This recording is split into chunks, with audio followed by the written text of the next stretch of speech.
اهلا بيكم في قناتي. لو اول مره تشوفوني ما تنسوش الاشتراك في القناه وتفعلوا زر الجرس عشان يوصلكوا اشعار بكل وصفه انزلها.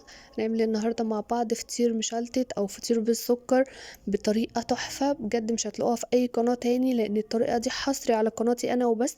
هنسويه بطريقه حلوه جدا على البوتاجاز من غير فرن، وهنشوف ازاي هنخليه مورق بالشكل اللي انتوا هتشوفوه معايا دوت. بجد حلو جدا، ما بياخدش وقت خالص، سهل وسريع، ما بياخدش اي مجهود. شايفين السوا بتاعه حلو قوي والتوريقه بتاعته حلوه كمان، بجد هيعجبكم جدا. ولو عجبكم الفيديو ما تنسوش الاشتراك في القناه وتفعلوا زر الجرس عشان يوصلكوا اشعار بكل وصفه انزلها، وان شاء الله تستفادوا بكل وصفاتي.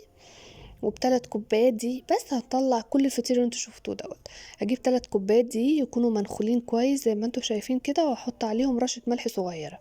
وهجيب كوبايه من الميه الدافيه، اهم حاجه تكون دافيه عشان تساعد العجينه بتاعتي ان هي ترتاح. هحط عليها معلقه سكر كبيره وهدوبها كويس، لازم السكر يكون دايب كويس عشان ما يقطعليش العجينه ويبقى مخرز معايا.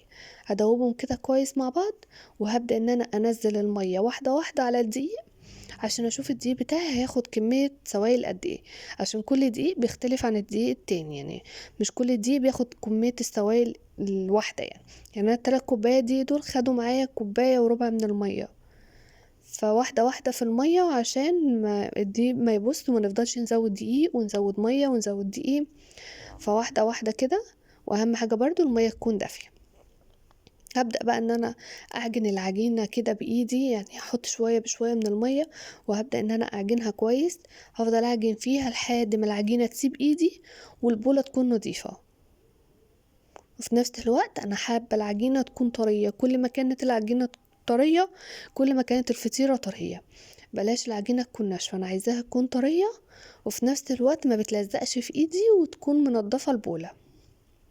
زي ما انتوا شايفين كده البولة بقت نضيفة اهي وما بتلزقش في ايدي خالص. ملمس العجينة ناعم خالص وطري جدا زي ما انتوا شايفين، وثابت ايدي اهيت. شايفين شكل العجينة حلو قوي. طبعا شكل العجينة باين قدامنا ان هي ناعمة خالص ومخدومة كويس في العجن، فادتني النتيجة ديت. كل ما هي اتعجنت كويس كل ما هتديني نتيجة احسن. هسيبها بقى كده، اغطيها بستريتش رول واسيبها شوية 10 دقايق بالظبط ان هي ترتاح، بس عشان تكون سهلة معايا في الفرد. كل ما كانت العجينة مرتاحة كل ما هتكون سهلة في الفرد. هم 10 دقايق بالظبط، ولا ازود ولا اقلل. هرش رشة من الدقيق كده على الرخامة بتاعتي عشان العجينة طبعا طرية فما تلزقش مني على الرخامة.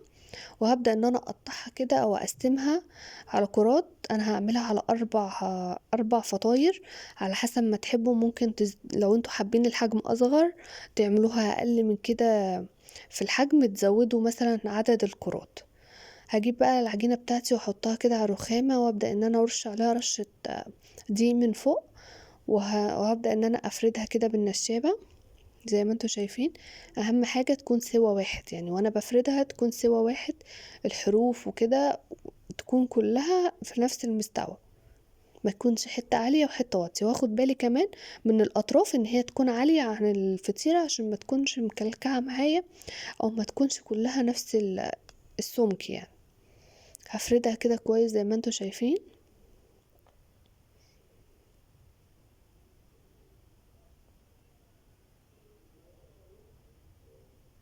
وهجيب معلقة من السمنة، دي سمنة انا مسيحاها، لازم تكون سايلة بالشكل اللي انتوا شايفينه دوت.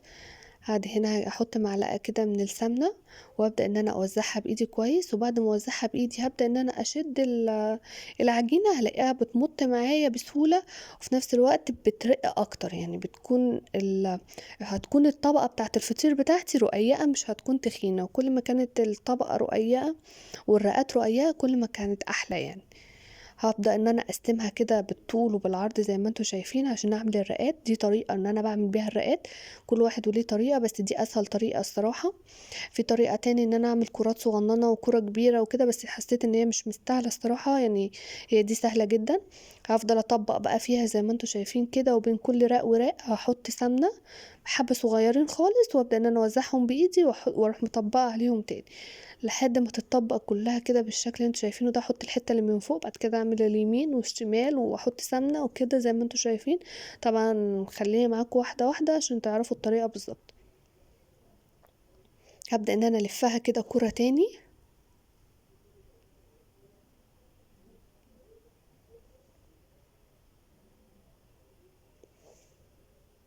وهسيبها ترتاح تاني، وهاخد اللي بعدها. شايفين طريقة التقطيع؟ مقطعاها كده بالطول وبالعرض، وهبدأ ان انا احط سمنة واحط عليها الطبقة التانية.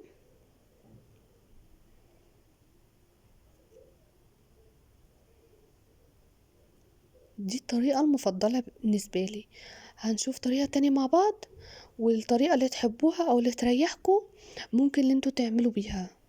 الطريقة دي موجودة والطريقة دي موجودة، انا حبيت ان انا اقول الطريقتين.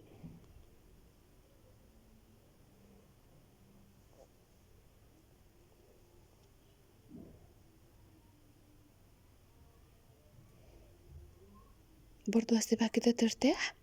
الطريقة دي بقى مش هستخدم النشابة خالص، هبل ايدي كده بالسمنة وابدأ ان انا افرد برضو بايدي واسويها. لازم تكون متساوية كده، والحروف برضو تكون متساوية بالشكل اللي انتوا شايفينه ده، ولازم كلها تكون نفس المستوى.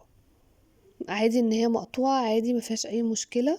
كل ده هيتلم وكل ده هيتطبق وهترجع ان هي تتفرد تاني. وهبدأ ان انا اطبقها كده على بعض زي ما انتوا شايفين، وهلمها كده كورة برضو. كده خلاص خلصوا معايا. هاخد اول واحدة بدأت بيها وابدأ ان انا ابل برضو صوابعي بالسمنة وهفردها بالشكل اللي انتوا شايفينه ده.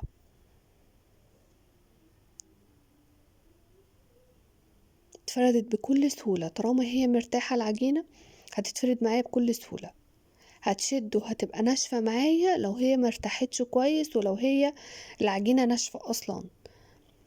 شايفين طرية وحلوة قوي ازاي؟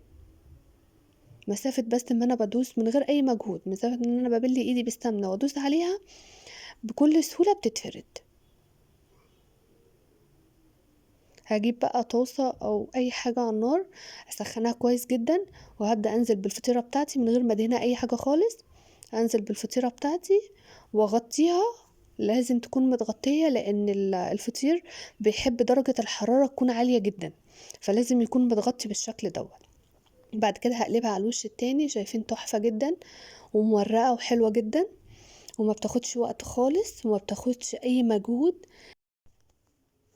برضو هقلبها واغطي عليها بالشكل اللي انتوا شايفينه دوت. اهم حاجة ان انا اغطي النار عليها علشان تستوي كويس، والطبقات اللي من جوه تكون مستوية كويس، علشان ما تكونش معجنة معايا او مش مستوية. بالشكل اللي انتوا شايفينه ده هفضل اقلبها على كل جنب شوية لحد ما اضمن السوا بتاعها ان هو يكون كويس وادتني اللون اللي انا عايزاه. شايفين انا هبدأ ان انا افردها كده كويس واغطي عليها. اول ما ابدا بتاخدش دي وقت خالص بجد، هي اقل من دقيقة يعني، ما ينفعش ان احنا نمشي من قدامها، لازم نكون واقفين كده علشان اول ما تبدا ان هي تاخد لون اقلبها على طول عشان ما بتاخدش وقت خالص. احطها بقى كده في طبق واغطيها بفوطه. هي طبعا مش محتاجه ان هي تتغطى خالص والله، انا مسافه ما بطلعها بتكون طريه جدا، بس انا حبيت برضو ان انا اغطيها بفوطه عشان الجو برد، فممكن ان هي ايه الحروف بتاعتها تنشف ولا حاجه. انا كنت خايفه من كده الصراحه، بس ما نشفتش ولا اي حاجه، كانت حلوه جدا. شايفين بقى شكلها حلو ازاي وما بتاخدش وقت خالص، والسوا بتاعها بجد قليل جدا. شايفين طرية قوي ولونها كمان حلو والسوا بتاعها حلو.